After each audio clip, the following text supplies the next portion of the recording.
Assalamu alaikum warahmatullahi wabarakatuh. Myself Javed Makbul Shah, teacher, Boys Middle School, Maznar Kachhama. Dear students, today I am going to deliver my lesson on 8th class subject civics. And today my topic is the Indian Constitution. And the learning outcome or the subtopic is fundamental rights. प्यारे बच्चों, आज हम 8वीं जमात के civics का जो पहला chapter हम पढ़ रहे हैं इंडियन कॉन्स्टिट्यूशन, उसका जो है आज हम एक और हिस्सा जो है, एक और पार्ट जो है फंडामेंटल राइट्स के बारे में पढ़ने जा रहे हैं। फंडामेंटल राइट्स कहते हैं बुनियादी हकूक को, राइट्स कहते हैं हकूक और फंडामेंटल कहते हैं बुनियादी हकूक। तो हर इंसान के कुछ हकूक होते हैं। जैसे अगर हम अपने मज़हब के तौर पे देखें तो हकूक 3 तरह के हैं। एक है हकूकुल्लाह, दूसरा है हकूकुर रसूल और तीसरा जो है वो है हकूकुल इबाद। हकूकुल्लाह वो हक जो बंदे के अल्लाह ताला पे है, उन्हें हकूकुल्लाह कहा जाता है।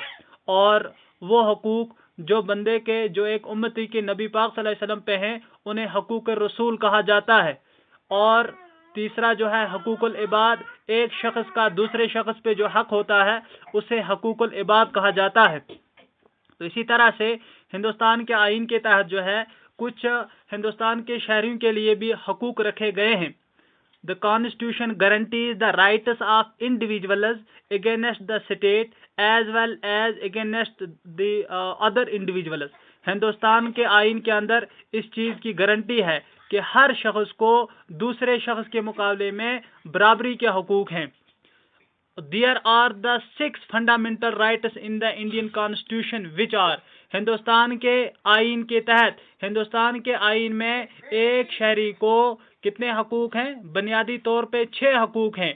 पहला है राइट टू इक्वलिटी यानी बराबरी के हकूक, और दूसरा जो है राइट टू फ्रीडम यानी आज़ादी के हकूक, और तीसरा जो है राइट अगेंस्ट एक्सप्लॉयटेशन, अगर कभी कभार कोई गलत बात हो तो उसके खिलाफ आवाज़ भी उठा सकते हैं।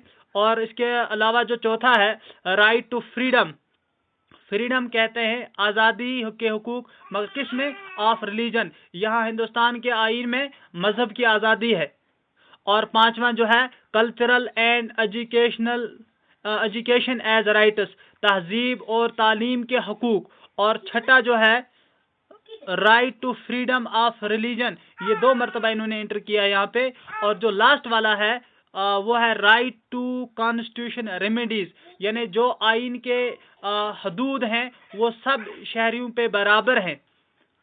In addition to the fundamental rights के साथ इन्होंने कुछ और चीजें ऐड की हैं। The constitution has a section called directive principles of state policy.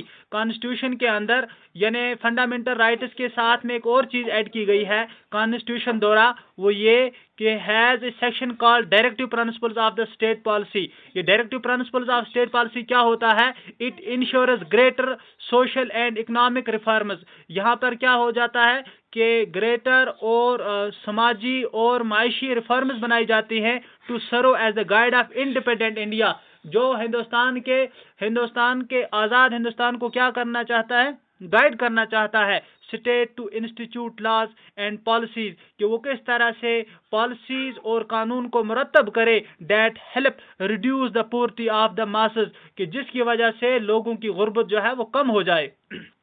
और अगला पॉइंट है इसका, a secular state is one in which the state does not officially promote any one religion as the state religion. कहते हैं कि secular state जो India है इसको कहा जाता है कि India is a secular state. यहाँ पर किसी मजहब की कोई पाबंदी नहीं है। एक सेक्युलर स्टेट जो है one in which the state does not officially promote, कि वो स्टेट जो ऑफिशियली तौर पे प्रमोट नहीं कर सकती है any one religion as the religion of state, या किसी एक मजहब को वो स्टेट के साथ नहीं जोड़ सकती है। The constitution plays a crucial role in laying out the ideals that we would like all the citizens of the country to adhere to, including the representatives that we elect to rule us। कि constitution का एक अहम हिस्सा ये भी है कि तमाम शहरी जो है وہ اپنے نمائندے جو ہے وہ خود چنتے ہیں، اور وہی عوام کے جو چنے گئے ہوئے نمائندے ہوتے ہیں وہی عوام کے لیے قانون بناتے ہیں اور عوام کی بہبودی کے لیے کام کرتے ہیں۔ اس سے آگے ہم انشاءاللہ نیکسٹ کلاس میں پڑھیں گے۔ آج کے لیے بچوں اتنا ہی کافی ہے۔